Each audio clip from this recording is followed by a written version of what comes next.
Hello everyone, in this video I'm going to show you how to create this beautiful painting with alcohol inks and masking fluid.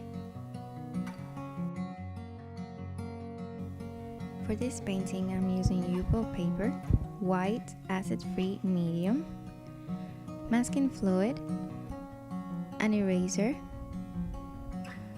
alcohol blending solution from Jim Holtz.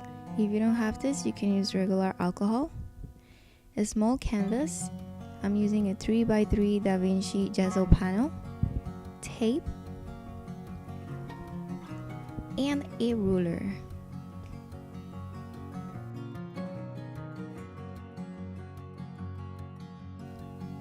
I've taped down the paper to a glass surface so I don't ruin my desk, and I've drawn a 4x4 square, a little bit bigger than our canvas, and started drawing a couple of lines with the Molotov masking fluid pen. Now they were a little bit thin, so I'm going over them again. I really like this pen, and what I like the most is that you have so much control over the drawing, and it's also refillable.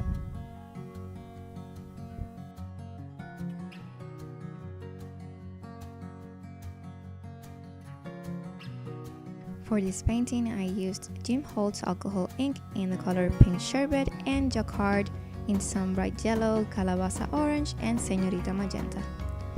Now you want to make sure your masking fluid is dry before applying the alcohol inks.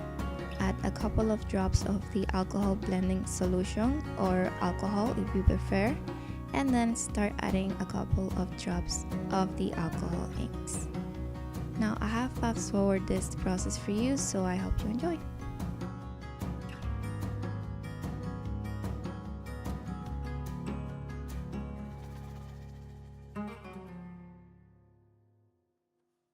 Here's a tip while adding the alcohol inks. You can move the paper around, you can blow on them, and you can also add a couple of drops of the alcohol blending solution to create different effects.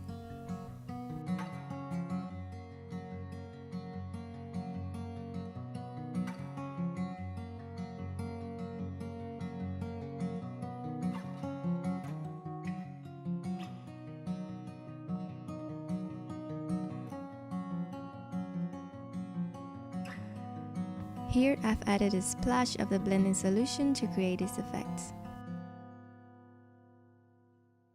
Once it's dry, you can start peeling off the masking fluid with an eraser.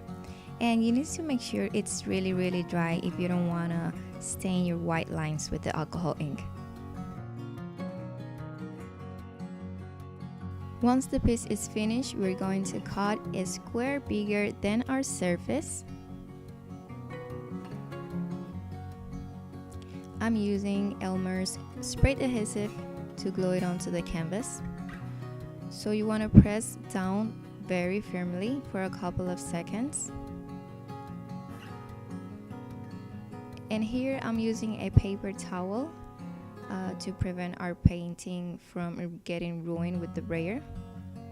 And I'm pressing down very firmly to make sure it adheres very well. Now once that's ready, you need to cut the excess paper from the sides.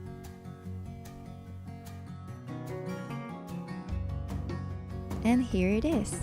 You can leave it as is, or if you want, you can add a layer of resin on top to make it shiny and more durable. I wasn't able to film myself while adding the resin coat, but I will link a video in the description box that will show you how to do it. As always, thank you so much for watching my videos. If you like this one, please don't forget to hit the thumbs up and leave a comment below. Thank you for watching, and I'll see you guys in the next one. Bye bye.